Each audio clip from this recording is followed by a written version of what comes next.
जहाँ माँ सरस्वती विराजमान हो वो शिक्षा का मंदिर ही तो है। लेकिन जिस स्कूल में कमरे ना हो, शौचालय ना हो और कोई व्यवस्था ना हो तो वो शिक्षा का मंदिर कैसे कहा जा सकता है। क्योंकि गुलाबी टाइम्स एक ऐसी ग्राउंड रिपोर्ट तैयार कर आपके लिए लाया है जिसे आप शिक्षा का मंदिर नहीं जर्जर मंदिर कहे तो ही सही है। क्योंकि ये वो प्रार्थना पत्र है जो विधायक से लेकर सरपंच को बार बार लिखे गए, लेकिन हालात नहीं बदले। और अब विधायक लक्ष्मण मीणा साहब ये रिपोर्ट जरूर देख लें। हो सकता है कि विधायक इस विद्यालय का दौरा ना कर पा रहे हो और हो सकता है कि इन नौनिहालों के समस्या उनके कानों तक नहीं पहुंच रही हो, लेकिन गुलाबी टाइम्स उन तक वो हकीकत पहुंचाएगा जिसे या तो वो देख नहीं पाए और या फिर नज़रअंदाज कर बैठे। जब बात आती है शिक्षा की तो सवाल आता है कि शिक्षा के मंदिर में जब एक छात्र, एक स्टूडेंट या नौनिहाल पढ़ने आते हैं तो क्या उन्हें वो सुविधा मिलती है। इस वक्त हम बस्ती के कुथेड़ा गांव में मौजूद है और मेरे पीछे ये सरकारी स्कूल में मैं मौजूद हूँ, जहाँ की हकीकत हम आपको इस रिपोर्ट में दिखाने वाले हैं। क्योंकि कहते हैं कि नौनिहालों को सरकार भविष्य सुधारने के दावे करती है, लेकिन जब ग्राउंड जीरो पर हम इस भविष्य की तलाश करने पहुँचते हैं तो हमें हकीकत कुछ ऐसी दिखती है कि सवाल प्रशासन पर उठ जाते हैं। इसलिए गुलाबी टाइम्स की टीम इस वक्त मौजूद है बस्ती के कुथेड़ा के इस विद्यालय के बाहर, जहां की व्यवस्थाएं और हकीकत दिखाने हम यहां पहुंचे हैं। क्योंकि कहने को स्कूल है, कहने को शिक्षा का मंदिर है, लेकिन जो हालात यहां के हैं, जो व्यवस्थाएं यहां की है, उस पर कई सवाल प्रशासन पर उठते हैं। इस वक्त आप हमारी इस ग्राउंड रिपोर्ट में हम आपको दिखाएंगे कि आखिर स्कूल की हालात क्या है। अगर आपको मैं बताऊं तो आप स्कूल की जर्जर इमारतों को आप देखें तो आप समझ सकते हैं कि यहाँ स्कूल की क्या हालत होगी। मेरे कैमरा पर्सन कुणाल आपको तस्वीरें दिखा रहे हैं। जर्जर तस्वीरों का उदाहरण आपके सामने कैमरे पर है। अगर यहीं इस तरह से नौनिहालों को पढ़ाया जाएगा, इस तरह के इंतजाम होंगे और ऐसे दीवारें होगी तो आप सोच सकते हैं कि किस तरह से नौनिहाल पढ़ सकते हैं। यह आलम सिर्फ एक दीवार का नहीं, अगर आप पूरी तरह से देखेंगे तो यही स्थिति इस स्कूल की नज़र आती है। और अगर मैं आपको ये कक्ष दिखाऊं, कहने को एक कंप्यूटर रूम है, लेकिन इसकी हालत आप समझ सकते हैं कि आखिर क्या होगी। आप देखिए यहाँ की हालत देखकर आप समझ सकते हैं, कमरों की हालत देखकर समझ सकते हैं कि क्या हालात हैं। मेरे सहयोगी कुणाल आपको ये तस्वीरें दिखा रहे हैं जहां कमरे में कंप्यूटर रूम जो है वो बना तो गया है, लेकिन यहाँ स्थिति यह है कि यहाँ से कंप्यूटर चोरी तक हो गए हैं और इसके लेकर कई शिकायतें भी यहाँ के प्रिंसिपल जो सुमन चौधरी है उनके द्वारा की भी गई है। हालात देखकर आप समझ सकते हैं कि ऊपर की जो छत है वो पूरी तरह से जर्जर हो चुकी है, पानी टपकता है और यही स्थिति इस पूरे कमरे की आपको नज़र आएगी। तो कहीं ना कहीं तस्वीर ये बताने के लिए काफ़ी है कि शिक्षा के जिस मंदिर को सरकार संवारने का दावा करती है, नौनिहालों के भविष्य को संवारने का दावा किया जाता है, जिसके नाम पर लाखों का बजट पास होता है, उसकी हकीकत जब ग्राउंड जीरो पर देखी जाती है तो तस्वीर कुछ ऐसी होती है कि सवाल अपने आप उठने लगते हैं। क्योंकि जिस कमरे में मौजूद हूँ यहाँ ना कंप्यूटर है और ना यहाँ की जो जर्जर हालत है वो आप देख सकते हैं। कैमरे पर आपको लगातार दिखा रहे हैं, पानी से छत टपकती है और किसी तरह के इंतजाम नहीं है, जिसको लेकर सवाल है कि किस तरह से आज की जनरेशन में नौनिहालों के भविष्य को संवारने की कल्पना सरकार कर सकती है। हमारे साथ स्कूल प्रिंसिपल सुमन चौधरी जी खुद मौजूद हैं। मैम, अगर हालात देखें, कहीं जर्जर इमारत है, कमरों से कंप्यूटर चोरी हो गए, क्या कुछ कितने टाइम से ऐसे समस्या? पिछले 3 साल से मैं इस विद्यालय में हूँ, तब से लगातार 2 बार तो मेरे सामने चोरी हो गई और 2 बार मेरे आने से पहले चोरी हो गई। कंप्यूटर, रसोई का सारा सामान और सिलेंडर सब चोरी हो चुका है। 4 दीवारी नहीं होने के कारण आवारा पशु भी अंदर आते हैं और रात को ऐसे सुनने में आया है कि गांव के शराबी लोग आके यहाँ शराब पी के और इधर उधर बोतलें और ये सब डाल के चले जाते हैं। पीछे भी बाउंड्री कम है तो पीछे से गाड़ी से वो सामान पीछे ले जाते हैं तो गाँव वालों को भी कोई नज़र नहीं आता इधर। इस कारण से 8 कमरों में तो पानी इतना ज़्यादा भर जाता है कि दरी बच्चों की बिल्कुल ख़राब हो जाती हैं। बाहर हमें एक कमरे में 3 क्लासें बिठानी पड़ रही हैं। कितनी कक्षाएं यहाँ पे चल रही है? और 10वीं तक का स्कूल था, लेकिन अब इस साल से ये 12वीं तक का स्कूल हो गया है तो अब एक 11th क्लास और बढ़ गई है इस साल। इस कारण से ज़्यादा समस्या हो गई है कि 11th को एक कमरे में बिठाते हैं तो 2 क्लासें तो ऐसी हैं जहाँ 3 क्लासें बैठ रही हैं। कमरे पहले ही कम थे यहाँ।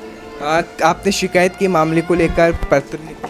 हाँ, मैंने कोई 8 बार शिकायत भेज चुकी हूँ। 2 बार तो विधायक जी को भेज चुकी हूँ, सरपंच जी को भी दिया है लिखित में और भी 2-3 जो भामाशाह हैं उनसे भी जाके रिक्वेस्ट करिए पैसे लगाने के लिए, लेकिन ऐसा कोई भामाशाह अभी मिला नहीं इस गांव में। क्योंकि सभी लोग मजदूरी करके यहाँ अपना गुजारा कर रहे हैं। और कोरोना के टाइम से गांव वालों की स्थिति इतनी ख़राब हो गई है, फिर भी गांव वाले जितना बनता है 26 जनवरी 15 अगस्त को 100-200 रुपये देते हैं, लेकिन उससे काम नहीं चलता है। 3 साल से मैम आप यहाँ पे हैं, किस तरह से आप देख रहे हैं व्यवस्था? अगर देखें, क्योंकि हालात तो देखने को लगती है कि पूरी तरह से जर्जर है, बच्चों की संख्या कितनी आती है, उपस्थिति देखने को मिलती है? क्योंकि ऐसे हालत में बच्चे नहीं, बच्चे तो आते हैं। गांव के बच्चों के लिए सबसे अच्छा स्कूल यही है, बिल्कुल पास में है ये। तो 250 के करीब हमारे स्कूल में संख्या है। बच्चे भी आते ही हैं, 150 से ऊपर हमेशा रहते ही हैं बच्चे। ऐसा कभी हुआ नहीं कि बच्चे कम आते हैं, क्योंकि बच्चे तो पोषाहार की वजह से भी आते हैं। ये पोषाहार मिलता है बच्चों को, तो बच्चे तो आते हैं। और गरीबों के बच्चे तो काम पे जाते हैं, तो अपने बच्चों को भेजते हैं। आंगनबाड़ी भी स्कूल के अंदर ही चल रही है, क्योंकि आंगनबाड़ी के लिए भी कोई अलग से भवन पहले घोषणा की थी कि बनेगा, लेकिन कोई बना नहीं है। इसलिए आंगनबाड़ी को भी एक कमरा दे रखा है, लेकिन उसमें भी पानी टपकता है। वो छोटे छोटे बच्चे हैं, उनको अधिकतर बरामदे में ही बिठाना पड़ता है। खेलने की सुविधा है उनके पास, आंगनबाड़ी का किट आया हुआ है, लेकिन खेलने के लिए दे नहीं सकते उनको, इसीलिए क्योंकि वहाँ पानी भरा हुआ है कमरे में, और बाहर इतनी जगह है नहीं कि उनको दी जाए। स्कूल टीचर भी हमारे साथ। सर, क्या तकलीफ़ें आती है? बच्चों को आप पढ़ाते हैं, कक्षा में पानी टपकता है, कैसी तकलीफ़ें? सर, पढ़ाते समय क्या है, कभी बरसात में आती है तो बरसात में कभी कभी ऐसे पानी टपकता है कि बैठाना दुष्कर हो जाता है। और विशेष तौर से बड़ी बड़ी बालिकाएं हैं, क्योंकि सीनियर विद्यालय हो चुका है ये, तो उसमें शौचालय की आवश्यकता है, क्योंकि शौचालय जो ऑलरेडी पहले बना हुआ था वो जीर्ण शीर्ण अवस्था में है, बिल्कुल हो चुका है। और बच्ची बड़ी हैं, इसलिए वो जा नहीं पाती हैं। तो शौचालय की समुचित व्यवस्था हो, और विद्यालय में विशेष तौर से 4 दीवारी की मस्ट आवश्यकता है, क्योंकि 4 दीवारी के अभाव में आवारा पशुओं का जमावड़ा जमा रहता है। इससे बच्चे के जनहानि होने का अंदेशा रहता है। और विद्यालय समय पश्चात रात्रि में असामाजिक तत्वों द्वारा विद्यालय में कुछ अपशिष्ट पदार्थ वैसे पटक दिया जाता है। और विद्यालय में पानी का भी विशेष अभाव है, क्योंकि पानी के अभाव में के कारण बच्चों को इधर उधर भटकना पड़ता है। तो पानी की समुचित व्यवस्था की जाए। और वैसे विद्यालय का शैक्षिक वातावरण अगर देखते हुए मैं 3 वर्षों से हूँ यहाँ, विगत 3 वर्षों से 100% परीक्षा परिणाम रहा है। गत बोर्ड के एग्ज़ाम हुए थे, उसमें भी इस साल 100% परिणाम रहा है हमारे यहाँ का। और 70% फर्स्ट डिवीज़न से पास हुए हैं। तो विद्यालय का शैक्षिक वातावरण तो ठीक है, लेकिन भौगोलिक ये जो स्थिति है ये थोड़ी दयनीय है। और फिर क्या है, जब बरसात के मौसम में इसमें करंट की भी संभावना रहती है। कई बार बच्चे हाथ लगा देते हैं तो करंट सा उत्पन्न होता है। इस वजह से अब ये करंट तो ये आने का ये है कि क्योंकि टूटी हुई जीर्ण शीर्ण अवस्था में है, तो करंट आना स्वाभाविक है। तो ऐसे है, और कोई। तो तस्वीरें हम आपको दिखा रहे हैं, स्कूल की तस्वीर। सवाल कहीं है, सिस्टम से सवाल है। जिस बजट को पास करने के दावे करते हैं, आखिर उनकी हकीकत क्या है? क्योंकि ना यहाँ शौचालय की व्यवस्था है, और ना ही किसी भी कक्षा को मरम्मत की गई है। पत्र 8 बार लिखा जा चुका है, और तस्वीरें हम आपको लगातार गुलाबी टाइम्स पर दिखा रहे हैं। अलग अलग कक्षाओं के अगर मैं हालात दिखाऊं तो आप समझ पाएंगे कि हालात क्या है। बारिश के चलते कमरों में सीलन आपको नज़र आएगी।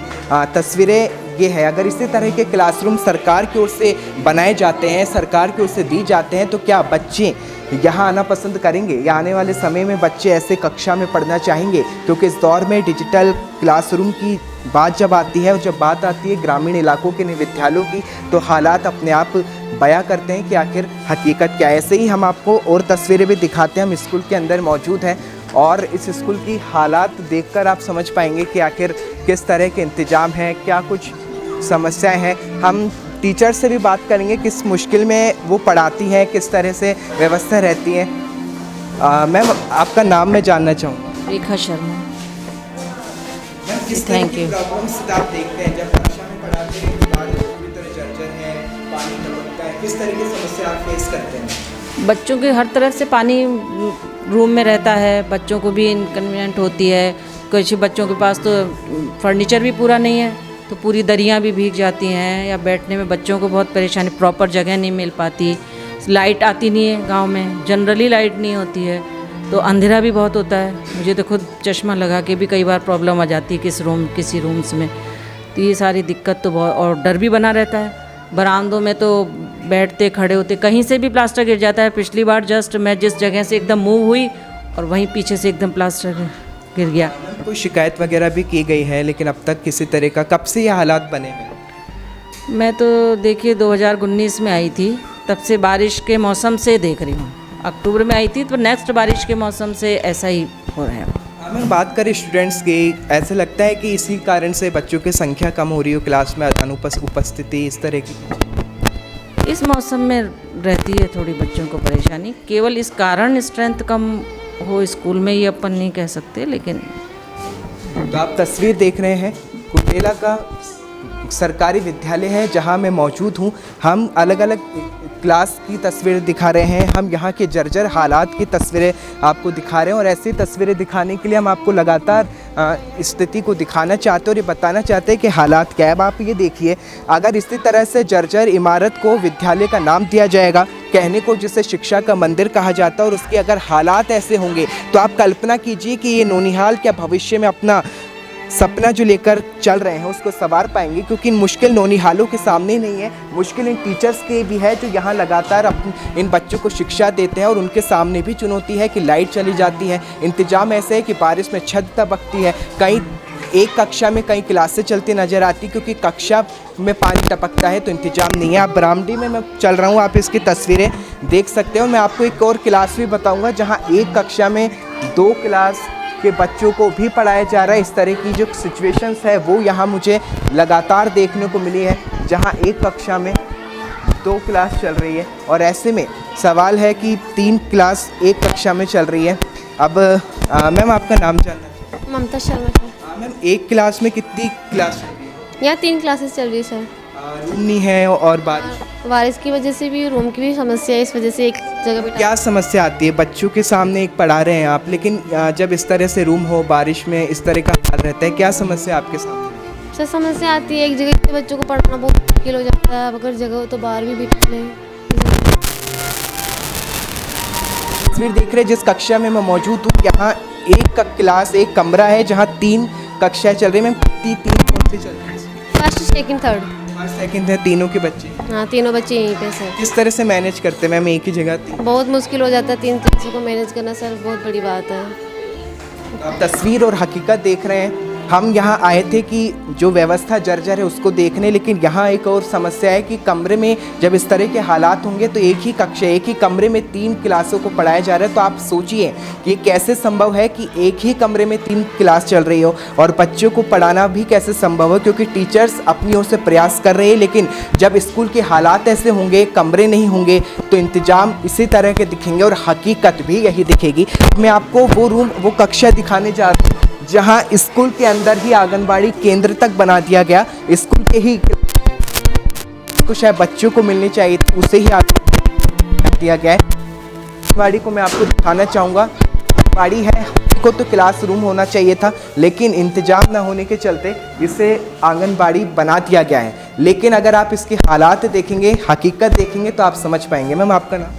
मेरा नाम मीनाक्षी शर्मा है, मैं 2016 से आंगनबाड़ी में काम कर रही हूँ। आप आंगनबाड़ी, क्या है ये क्लास होती है वैसे स्कूल में, क्या स्कूल के अंदर ही आंगनबाड़ी? हाँ जी, पहले हमारा क्या है, स्वास्थ्य केंद्र में चला रहा था ये आंगनबाड़ी, तो वहाँ से एनएम ने कहा कि हमें ज़रूरत है कमरे की, तो आप ये खाली कर दो। तो वहाँ से हमने खाली कर दिया, और यहाँ प्रिंसिपल सर की मदद से कई बार मैंने दे भी दिया वहाँ पे आगे सरपंच साहब को भी आंगनबाड़ी भवन नहीं है, वो करवा दी। उन्होंने कोई सुनवाई नहीं करी। और उसके बाद बच्चे, हमारे छोटे छोटे बच्चे आते हैं और कभी इधर कभी उधर घूमते फिरते रहते हैं, इनकी कोई व्यवस्था नहीं है, ना कोई शौचालय है, ना कोई पानी की व्यवस्था है। ऐसे ही है, इनकी जिम्मेदारी कौन उठाए? फिर अब इधर अगर कुछ हो जाए, छोटे छोटे 3 साल से 5 साल तक के बच्चे आते हैं हमारे पास। कितने टाइम से मांग उठा रहे हैं आंगनबाड़ी भवन की, और कब से आप यहाँ पर? मैं तो जब से 2016 से लगी हूँ तब से 2016 से इसी में चल रहा है? इसी में नहीं चल रहा है, पहले स्वास्थ्य केंद्र में चल रहा था, और उसके बाद वहाँ से हटा दिया गया। तो यहाँ 2017 में फिर यहाँ प्रिंसिपल सर थे, तो उनसे रिक्वेस्ट करी हमने कि आंगनबाड़ी चलाने के लिए एक कमरा हमें दिया जाए, तो उन्होंने हमारी मदद करी। और हालत ऐसी है, बच्चे बिठा नहीं सकते हम कहीं भी। तो हालात और तस्वीर आप देख रहे हैं, स्कूल भवन के अंदर एक कमरे में आंगनबाड़ी चल रहा है, क्योंकि आंगनबाड़ी केंद्र के लिए सरकार की ओर से अब तक कोई भवन नहीं दिया गया है। आपका नाम? मेरा उगंता शर्मा है, मैं आंगनबाड़ी कार्यकर्ता हूँ। सर हम 2017 से आए हुए हैं यहाँ पे, और सरपंच साहब को MLA लिखित में भी यहाँ आंगनबाड़ी नहीं है, स्कूल के कमरे कम हो चुके हैं, यहाँ अलग से आंगनबाड़ी बनवा दी, क्योंकि पानी की सुविधा नहीं है, यहाँ पे टॉयलेट नहीं है। उधर बड़े बच्चों के पास जाते ना तो गिरने का डर रहता है, क्योंकि इनके साथ कोई हम साथ जाते ना तब बच्चे छोटे रहते हैं। और इनके खाने की व्यवस्था भी अच्छी नहीं है, क्योंकि बाहर बैठा के खाते हैं, गाय कुत्ते बिल्ली ये भी आते हैं यहाँ पे। इस वजह से आंगनबाड़ी के लिए हमने बार बार दरख्वास्त भी की, हमें आंगनबाड़ी बना दीजिए, पर हमारी कोई सुनवाई नहीं हुई अभी तो आप तस्वीर देख रहे हैं, स्कूल की कक्षा को आंगनबाड़ी केंद्र बना दिया। इन नौनिहालों की तस्वीर भी हम आपको दिखाते हैं जो आंगनबाड़ी केंद्र में आते हैं, लेकिन इस जर्जर हालात के चलते क्या इस तरह से इनको पोषण मिल पाएगा? जिस तरह की बात सामने आ रही है, पढ़ाई कर पाएंगे, ये सवाल है। क्योंकि हालात अगर आप कमरों की देखेंगे तो सीलन से भरे ये कमरे हैं, और हालात ये है कि आंगनबाड़ी केंद्र भी कक्षा के अंदर स्कूल के एक कमरे में ही चल रहा है। सरकार की ओर से अब तक किसी तरह का कमरा या भवन इनको नहीं दिया गया है।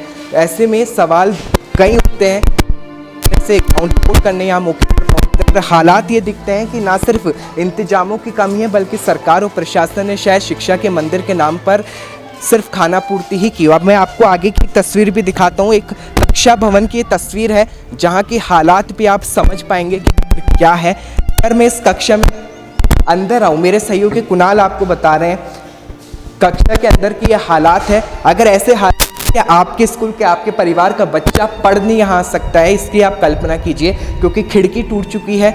अगर मैं ऊपर की तस्वीर दिखाऊं तो सीलन है, तार लटक रहे हैं, ना किसी तरह का इंतजाम है, ना बिजली है। और इस हालात में जहाँ पानी भरा हो, ऊपर से पानी टपकता हो, क्या इस हालात में आप कल्पना कीजिए कि इस तरह से आप अपने बच्चे को इस स्कूल में पढ़ने भेज सकते हैं? क्योंकि हम कहते हैं कि गवर्नमेंट स्कूल की ओर या सरकारी स्कूल की ओर बच्चा क्यों नहीं जाता। अगर जब हकीकत इस तरह की हो, अगर इंतजाम इस तरह के होंगे, तो फिर कौन यहाँ पढ़ने आ पाएगा? क्योंकि यहाँ हमें ग्रामीण भी मिले हैं जिन्होंने ये कहा है कि अगर ऐसी ही स्कूल की व्यवस्था रही, इसी तरह से जर्जर रहा, इमारत कभी या किसी भी तरह से भी गिर जाए, ऐसे में वो अपने नौनिहालों को यहाँ भेजने में डरते हैं। और जब तस्वीर हम इस ग्राउंड रिपोर्ट की यहाँ करने पहुँचते हैं तो सवाल प्रशासन पर उठते हैं और इंतजामों पर उठते हैं कि आखिर ये किस तरह की शिक्षा प्रणाली है और किस तरह की व्यवस्था है। हम आगे ग्रामीणों से भी बात करेंगे जो यहाँ मौजूद हैं और जानेंगे कि किस तरह की परेशानी है। और सबसे बड़े सवाल के साथ, क्या यही शिक्षा का वो विस्तार है या आने वाले समय की वो विस्तार है जिसे सरकार बनाना चाहती है, जिसके चलते सरकार नौनिहालों का भविष्य संवारना चाहती है? ये सबसे बड़ा सवाल है, क्योंकि स्कूल की दीवार पर लिखा नाम मिट चुका है। बारिश से जर्जर भवन की दीवार गिर चुकी है। सीलन से भरी दीवारें और दरार स्कूल के हर तरफ मौजूद है। कमरे में पढ़ रहे बच्चों के सिर पर पानी टपकता है। हर कमरे में सीलन, दीवार में सीलन और गिरता पानी और दरार की तस्वीर है। और तो छोड़िए, बेटियों के लिए शौचालय तक की व्यवस्था नहीं, क्योंकि शौचालय टूटा पड़ा है, जाए तो कहाँ जाए। ये हालत है बस्ती के कुथाड़ा के स्कूल की, जहाँ कंप्यूटर लैब में कंप्यूटर चोरी हो गए हैं, जहाँ ना कंप्यूटर दिखेगा, लेकिन इसकी हालात जो दिखेगी उसका अंदाज़ा आप खुद लगा सकते हैं। जहाँ की हालत बदतर हो, ऊपर से दीवार गिर रही हो, भला वहाँ कैसे कोई नौनिहाल पढ़ पाएगा? इस दीवार पर लिखा है, अज्ञान से ज्ञान नहीं मिट सकता। लेकिन जहाँ ज्ञान के मंदिर की व्यवस्था ऐसी हो कि खुद ज्ञान वहाँ सुरक्षित नहीं हो, तो फिर ज्ञान कैसे मिलेगा? क्योंकि टीचर्स अपनी पूरी मेहनत से इन बच्चों को पढ़ाते हैं, लेकिन उनके सामने चुनौती और आफत बारिश के चलते यहाँ की व्यवस्थाएं हैं, जिसके चलते टीचर्स भी परेशान हैं। जब हम अपनी रिपोर्ट कर रहे थे तो हमें एक कमरा दिखा, जहाँ एक कमरे में 3 क्लास चल रही थी। अब आप सोचिए, जब कमरे जर्जर हो और कमरों की कमी हो, तो ऐसे में टीचर्स एक कमरे में 3 क्लास पढ़ाने को मजबूर है, क्योंकि उनकी मजबूरी है। क्योंकि हम भी ये सुन हैरत में पड़ गए थे कि स्कूल में भला एक कमरे में 3 क्लास कैसे चल सकती है, लेकिन ये हैरत की बात है। फिर हमारी नज़र स्कूल पे लगी एक नेम प्लेट पर गई। वैसे तो नेम प्लेट पूर्ववर्ती सरकार यानी कि बीजेपी सरकार के पूर्व शिक्षा मंत्री कालीचरण सराफ के कार्यकाल की है, जिस पर 2008 लिखा था, जब स्कूल का उद्घाटन किया गया। लेकिन उसके बाद इस स्कूल की हालत ऐसी ही है, ना कोई इंतजाम है, ना कोई रखरखाव है। 2022 आते आते भी स्कूल में कुछ नहीं बदला, तो आप सोचिए शिक्षा का स्तर कैसे बदलेगा, क्योंकि इसकी हालत तो खुद ही हकीकत बयां कर रही है। क्योंकि इस स्कूल के एक कमरे में तो आंगनबाड़ी केंद्र चल रहा है, जिसकी भी हालत राम भरोसे है। आंगनबाड़ी के पास अपना कोई भवन नहीं, तो आंगनबाड़ी सेविकाओं के निवेदन पर स्कूल प्रिंसिपल सुमन चौधरी ने एक कमरा आंगनबाड़ी को दिया ताकि आंगनबाड़ी केंद्र चल सके। लेकिन सोचिए, आंगनबाड़ी केंद्र के पास अपना भवन नहीं, शिकायत दी जा चुकी है, उसके बाद समाधान नहीं, और जब हालत ऐसी हो तो आप सोचिए और कल्पना कीजिए कि भविष्य नौनिहालों का क्या हो। देश के विद्वानों को ये नौनिहाल किताब में जरूर पढ़ते होंगे। अब्दुल कलाम, स्वामी विवेकानंद, बाबा साहेब भीमराव अंबेडकर के विचारों को किताब में जरूर पढ़ते होंगे, क्योंकि इन महान लोगों ने शिक्षा को सबसे बड़ा धर्म बताया। लेकिन आज अगर हमारे देश के नेता जनप्रतिनिधियों ने इन विचारों को महज किताब के शब्द, स्कूल के दीवार का स्लोगन ही माना है, तभी शायद कुथाड़ा के इस स्कूल की हालत ये है। और अगर नहीं माना होता तो शायद हालत बदल जाती, क्योंकि अब तो स्थानीय ग्रामीण भी अपने बच्चों को स्कूल भेजने से डरते हैं, क्या पता कोई हादसे का शिकार ना हो जाए। तस्वीर हमने आपको स्कूल की दिखाई है कि हालात क्या है। जर्जर हालत में कुथड़ा का जो विद्यालय है वो चल रहा है। हमारे पास साथ में ग्रामीण मौजूद है जिनके शिकायत में हम यहाँ पहुँचे थे। क्या देखते हैं सर, स्कूल की क्या हालत है? इसमें बच्चे डेली आते हैं और इसमें कई बार हमने विधायक साहब को और सरपंच साहब को कराया गया था, अब तक भी सरपंच साहब भी बिल्कुल ही ध्यान नहीं दे रहे हैं। और कई बार सरपंच साहब को हम बोलते हैं, साहब बच्चे कई बार पानी टपकता है, तो अब तक ध्यान नहीं दिया। हमारे विधायक साहब को लिखित में दिया हुआ है, वो भी ध्यान नहीं दे रहे हैं। अब कौन ध्यान देगा बच्चों का? हम बच्चों को इसलिए भेजते हैं, भाई ये मंदिर है हमारा, तो मंदिर में शिक्षा तो मिलती है, मगर बच्चे बैठेंगे कहाँ, ये बात है। आपका क्या नाम है सर? कानाराम शर्मा है साहब, और बहुत बुरी हालत हो रही है स्कूल की, और जनप्रतिनिधि कोई ध्यान नहीं दे रहे हैं, तो कृपया इस पर ध्यान दें। क्या लगता है सर, ऐसे हालात में बच्चे जब पढ़ने आ रहे हैं आपके, क्या कहेंगे? इंतजाम आप लोगों की ओर से भी शिकायत की गई? कहना तो ये है कि विधायक साहब और ये हमारे लोकल सरपंच साहब ये बिल्कुल ही ध्यान नहीं देते स्कूल की तरफ। बार 15-20 दिन पहले पानी की इतनी बड़ी समस्या थी कि जो स्कूल का स्टाफ है उन्होंने स्वयं अपने पैसे के खर्चे से ये पाइपलाइन डाल के पानी की व्यवस्था कराई है, जबकि बच्चे यहाँ से 1 किलोमीटर दूर जाते थे पानी के लिए भी। और छत भी बिल्कुल चेहरी है, आपने देखा है, समस्या बहुत गंभीर है। और ऐसे लक्ष्मण जी विधायक साहब के होते हुए ऐसी समस्या नहीं आनी चाहिए, यही कहना चाहता हूँ। सर मेरा नाम छोटू लाल बेहरा है, मैं ग्राम पंचायत कुथड़ा खुर्द से उप सरपंच हूँ। सरपंच साहब को बोला था कि स्कूल की बहुत हालत ख़राब है, स्कूल डैमेज हो रही है। सरपंच साहब ने पल्ला झाड़ लिया कि मतलब विद्यालय 8 तक ही हम पंचायत से पैसे लगवा सकते हैं, और इसमें ये 12वीं तक है, 12वीं तक में मतलब हम पैसा नहीं लगा सकते, पंचायत पैसा नहीं लगा सकती। ये विधायक कोष से ही जो मिलेगा उसमें होगा। सरपंच है, इस मुद्दे को सर क्या? तो मैं यही चाहता हूँ कि, और फिर विधायक साहब को मैंने सूचना भी डाली, उन्होंने कल जैन साहब को भेजा, एस्टीमेट बना के ले गए। वो 2 कमरों का ले गया कि इसमें नई छत डलवा लेंगे। फिर मैंने उनको बोला कि जो बाकी कमरे हैं इनमें बच्चे बैठते हैं, इनका क्या होगा? आपकी ओर से नहीं पत्र लिखा गया है? क्योंकि हमने प्रिंसिपल से बात किया, 8 बार वो पत्र लिख चुके हैं, उप सरपंच के पद पर है आपकी ओर से। मैंने भी स्वयं पत्र लिखा था एमएलए साहब को करीबन 3 बार लिखा था, लेकिन उन्होंने कोई सुनवाई नहीं की। वैसे अब हम आपको इसी कुथाड़ा खुर्द के उस स्कूल की हालत भी बता देते हैं जिसे राजकीय उच्च माध्यमिक विद्यालय कहा गया। स्कूल में व्यवस्था है, सीसीटीवी कैमरे लगे हैं, बेहतर कंप्यूटर लैब भी है। लेकिन सोचिए, इन कंप्यूटर लैब्स, इन सीसीटीवी का क्या मतलब, जिसकी दीवार दुखड़ा रो रही हो, जिसकी दीवार जर्जर हो, वही दीवारों में सीलन भरी हो, हर क्लासरूम की हालत यही हो, कक्षा की छतों से पानी टपकता हो, तो आप खुद सोचिए इसके उच्च होने का क्या मतलब है। क्योंकि हमें भी यहाँ वही हालत दिखी जो हमें कुथाड़ा के विद्यालय की दिखी, और ये तस्वीर कुथाड़ा खुर्द की है। हमें बताया गया कि उच्च स्कूल है, तो हम भी जानने पहुंच गए कि आखिर उच्च स्कूल के कैसे इंतजाम है। लेकिन उच्च स्कूल को उच्च बनाने के लिए भले ही सीसीटीवी लगा दिए गए हो, स्कूल को बाहर से मॉडर्न बनाने की कोशिश की गई हो, लेकिन अंदर की दीवारें हकीकत बयां कर चुकी है कि हालात क्या है। क्योंकि हर दीवार सीलन से भरी है, हर दीवारों में वही टपकता पानी है, जिसके चलते यहाँ के नौनिहाल और टीचर्स भी परेशान हैं। और तो और बड़ी बात देखिए, जहाँ प्रिंसिपल साहब सत्यनारायण महावर का रूम है, वहाँ भी पानी टपकता है। स्कूल प्रिंसिपल जहाँ बैठते हैं वहाँ की छत टपकती है। डॉक्यूमेंट्स ना भीगे, इसलिए प्रिंसिपल के कमरे में जगह जगह जुगाड़ के लिए बर्तन रखे हैं ताकि टपकते पानी को इन बर्तन में रखा जा सके। इस वक्त मैं मौजूद हूँ बस्सी के कुठाड़ा खुर्द के राजकीय उच्च माध्यमिक विद्यालय में। मेरे ठीक पीछे आप विद्यालय का नाम देख सकते हैं।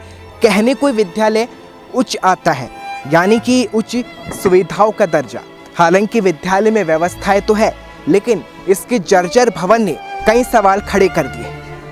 कुठाड़ा खुर्द के पार्ट 2 को हम करने पहुंचे हैं। इससे पहले हम एक स्कूल पहुंचे थे, अभी ये दूसरा स्कूल है जिसे उच्च कहा जाता है। राजकीय उच्च माध्यमिक विद्यालय से स्कूल का नाम है, लेकिन जब हम यहाँ ग्राउंड रिपोर्ट करने पहुँचे तो तस्वीरें कुछ अलग थी, क्योंकि यही हाल है विद्यालयों के भवन में। विद्यालयों की कक्षाएं जो है, क्लासरूम जो है वो पूरी तरह से जर्जर है। पानी टपक रहा है, छत टपक रही है, जिसके चलते ना सिर्फ पढ़ाने वाले टीचर्स परेशान हैं, बल्कि पढ़ने वाले जो स्टूडेंट्स हैं जो यहाँ आते हैं वो भी परेशान हैं। अगर मैं हकीकत आपको दिखाऊं तो आप अंदाज़ा लगा पाएंगे कि इस स्कूल परिसर के हालात क्या है। ये स्कूल परिसर के क्लासरूम है और इस वक्त मैं आपको हालात बयां करने की तस्वीर जो है वो मैं आपको दिखा रहा हूँ। जहाँ स्कूल भवन की जो हालात है उसको आप देखकर अंदाज़ा लगा सकते हैं कि किस तरह से स्कूल भवन की इमारत आपको जर्जर दिखेगी। दरारें जो है वो आपको बड़ी बड़ी दिखेगी, जो अपने आप में कई सवाल भी उठाती है। और कहीं ना कहीं शिक्षा के जिस मंदिर को संवारने की कल्पना की जाती है, जिस स्कूल को उच्च दर्जे का स्कूल कहा जाता हो, अगर वहाँ की ये हकीकत हो तो आप अंदाज़ा लगाइए कि किस तरह से यहाँ पढ़ने वाली कक्षाओं में पढ़ने वाले बच्चे पढ़ेंगे। क्योंकि जब हम यहाँ ग्राउंड रिपोर्ट करने पहुँचे तो हमें तो स्कूल प्रिंसिपल का रूम ही टपकता मिला। उसकी तस्वीर में मैं आपको दिखाऊंगा कि आखिर किस तरह से कुठाड़ा खुर्द के इस उच्च विद्यालय के हालात है। क्योंकि कक्षाओं का हाल ये है कि छत टपकती आपको नज़र आ जाएगी। और इस बीच मैं आपको एक नज़ारा यहाँ के प्रिंसिपल के रूम का मैं दिखाना चाहूँगा, जहाँ की छत भी सुरक्षित नहीं है। यहाँ की छत भी टपकती है और टपकती छत को देखते हुए पूरे इंतजाम जो है वो किए हैं। इसी तरह के बर्तन वगैरह जो है वो यहाँ लगे हैं ताकि छत टपक रही है उसको रोका जा सके। हालांकि स्कूल में जो सुविधाओं की बात की जाए वो सुविधाएँ ज़रूर नज़र आती है, हर तरह के इंतजाम भी नज़र आते हैं, लेकिन बात जब आती है व्यवस्थाओं की, बात जब आती इमारत की, तो कहीं ना कहीं वो जर्जर है। और इसी का परिणाम है कि प्रिंसिपल के रूम की तस्वीर आप देख रहे हैं, जहां भी छत टपकती है। और आलम यह है कि यहाँ टपकती छत को देखते हुए इसी तरह के बर्तन रखे गए हैं ताकि किसी तरह इनमें पानी जो है वो टपके। हालांकि इस वक्त बारिश नहीं है बाहर, इस चक्कर में ये इतना नहीं है, लेकिन ये कह रहे हैं कि जब बारिश का दौर रहता है तो यहाँ बहुत ज़्यादा पानी होता है और इसीलिए ऑफिस में किसी तरह के डॉक्यूमेंट्स ना भीगे, किसी तरह के कागजात ना भीगे, इसीलिए इसी तरह के टब वगैरह जो है वो यहाँ नज़र आते हैं। प्रिंसिपल के कक्ष की ये हालात है, तो आप अंदाज़ा लगाइए कि जब प्रिंसिपल का कक्ष जो है वो इस तरह के हालात में होगा, जहां छत टपकती हो, बरसात के सीजन में पानी आता हो, तो आप आलम कीजिए कि अन्य जो क्लास यहाँ मौजूद है, 12वीं तक क्लास चलती है, उनकी स्थिति क्या होगी। और इसलिए हम ग्राउंड रिपोर्ट करने खुर्द जो ये गांव है कुठाड़ा के, इसका उच्च विद्यालय इसको कहा जाता है, 12वीं तक कक्षा चलती है, जिसकी स्थिति यही है। हम आपको इस रिपोर्ट में कक्षा के हालात भी बताएंगे और टीचर्स से भी बात करेंगे कि इस परिस्थिति में आखिर वो किस तरह से पढ़ा पाते हैं। हम बात करते हैं यहाँ के प्रिंसिपल है सत्यनारायण महावर, जो अपनी ड्यूटी देते हैं। सर, किस तरह के हालात आप देख रहे हैं? कब से इस तरह से जर्जर भवन है, आपका खुद का कक्ष पानी में टपक? सर, ये स्थिति मैं 2019 में आया था, तब से ही देख रहा हूँ। और ऑफिस में पुरानी पट्टियाँ लगी हुई है और उन पट्टियों के ऊपर हमने टाइल भी लगवाई, पर वो कामयाब नहीं हुई, क्योंकि पट्टियों में सांस लेने से ऊपर भी जाके और वापस से उसमें सांस के कारण सांस लेती है, तो उससे ऊपर टाइलों में से भी पानी भर के और नीचे, तो समस्या उल्टी ज़्यादा हो गई। और ये समस्या काफ़ी दिनों से चल रही है। आपकी ओर से इस ऊपर उच्च मांग उठाई गई है, कहीं शिकायत की गई हो? शिकायत नहीं, हम प्रस्ताव बना के 2019 में एक बार हमारे विभाग ने इसके प्रस्ताव मांगे थे, हमने तब दिए थे। उसके बाद में पिछले साल हमने एमएलए साहब हमारे यहाँ आए थे, वहाँ भी इसका प्रस्ताव दिया था और भिजवाए भी थे मरम्मत के लिए। उन्होंने आश्वासन भी दिया था कि हम जल्दी इसको करवाएंगे। और फिर उसके बाद अभी हमारे इस विद्यालय को लगभग गोद सा ले रखा है, एक श्री वेदी संस्थान है राजा पार्क में। उन लोगों ने पिछली साल बामासा के रूप में हमारे और अधीनस्थ विद्यालयों के लगभग 80-90 हज़ार रुपये का सामान दिया और इस साल हमारी कक्षों में पुताई का काम भी करवाया है। और वो लोग अभी विजिट करके गए थे तो उन्होंने भी ये स्थिति देखी और इस स्थिति को देखते हुए उन्होंने हमसे कहा कि आप एक बार इसका प्रस्ताव बना के हमारी संस्था को दो, हम देखते हैं कितना हम कर सकते हैं। कितनी कक्षाएं यहाँ पे सर, कितने रूम है और कितने रूम से यही हालात है कि पानी टपकता है? हमारे 12 कक्षाएं हैं, 10 रूम हैं, कुछ रूम्स हमने पार्टीशन में चला रखे हैं और लगभग सभी कक्षों में ये जो पानी टपकने की स्थिति है, अगर लगातार 6 घंटे बारिश हो जाए तो पूरे कक्षी टपकते हैं सभी। और अधिक समस्या तो जो ऑफिस है उसमें है और एक आध रूम है जो एमएलए कोटे से बने थे और सांसद कोटे से बने थे, उनकी छतों में पानी भरता है, उनके नालों में निकास की सही नाले सही नहीं लगाए हुए हैं, ऊपर रखे हुए हैं और छतों में बीच में ढलान है तो पानी नहीं निकल पाता है। हम बार बार जाकर झाड़ू से उसको निकालते हैं पर फिर बारिश आती है फिर बढ़ जाता है तो पूरी छत है जो उसमें सीम आती है और टपकने लगता है।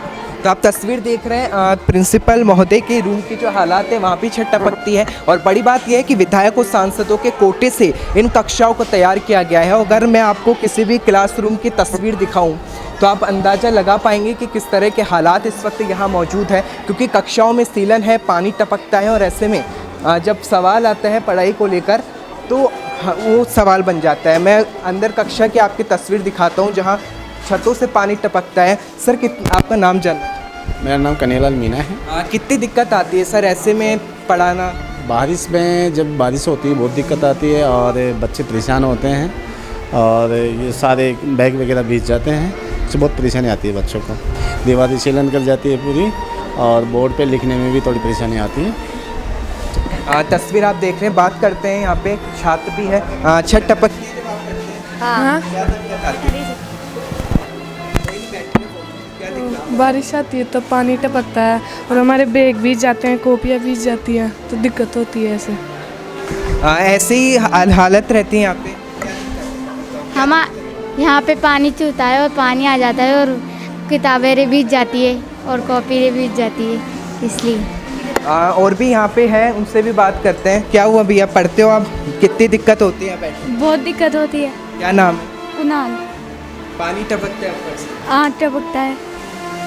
तो आप हकीकत देख सकते हैं, क्लासरूम में मैं मौजूद हूँ और यहाँ जो छत की हालात है उससे आप समझ सकते हैं कि यहाँ पढ़ने वाले छात्र छात्री नहीं बल्कि जो शिक्षक यहाँ पढ़ा रहे हैं उनके सामने पहली चुनौती तो यही है कि इस तरह से कैसे शिक्षा दी जाए। सर ये कौन सी क्लास होगी? क्लास 10वीं क्लास है और बोर्ड की क्लास है। बहुत समस्या आती है, ये ब्लैक बोर्ड लिखने में बहुत दिक्कत आती है। जब बारिश आती है पूरा भीग जाता है, बच्चे के बैग भीग जाते हैं, किताबें भीग जाती है, बच्चों को आने में परेशानी आती है, बहुत परेशानी आती है। तो आप तस्वीर देख रहे हैं यहाँ पे, हम मेरे सहयोगी कुणाल आपको तस्वीर दिखा रहे हैं जहाँ की हालत खुद ये बता रही हैं कि किस तरह की परेशानी है। स्कूल में कहा जाए तो सांसद और विधायकों के कोटे से बने विद्यालय के वो भवन हैं जिन्हें बच्चों के लिए बनाया गया। नौनिहाल यहाँ पढ़ने आते हैं, लेकिन आलम यह है कि यहाँ तो हर कक्षा में इसी तरह से छत टपकती है। साथ ही साथ प्रिंसिपल रूम का भी यही हाल है। तो आप अंदाज़ा लगा सकते हैं कि किस तरह से ये हालात यहाँ बने हुए हैं। हम इस उच्च स्कूल के अलग अलग कमरों में घूमे, हर जगह घूमे, हर कमरे की एक ही तस्वीर थी और शौचालय की हालत भी कुछ ऐसी थी। शौचालय स्कूल से थोड़ी दूर और एकदम खंडहर हालत में था, जहां जाने के एक बच्चा जाने से भी डरे। दोनों स्कूलों की हालत ने बता दिया कि क्यों आखिर ग्रामीण इलाकों की साक्षरता दर इतनी कम है, क्योंकि एक समृद्ध परिवार अपने बच्चे को कभी सरकारी स्कूल नहीं पढ़ाना चाहता है, क्योंकि जिस स्कूल को सरकार ये सोचकर चला रही है कि यहाँ तो गरीब का बच्चा पढ़ेगा, तो सरकार ये भी सोच रही जब यही बच्चे समझदार होंगे तो वो सिस्टम से सवाल जरूर करेंगे कि आखिर शिक्षा का इतना बड़ा मजाक क्यों बनाया जा रहा है। क्योंकि हम तो कहेंगे कि शिक्षा हर समस्या का समाधान है और हर किसी को अधिकार है कि उसे शिक्षा मिले, लेकिन जहाँ शिक्षा मिले वहीं समाधान के लिए जब ये शिक्षा के मंदिर तरस रहे हों तो हम कहेंगे कि शिक्षा का इससे बड़ा अपमान और कुछ नहीं हो सकता है। ब्यूरो रिपोर्ट, गुलाबी टाइम्स।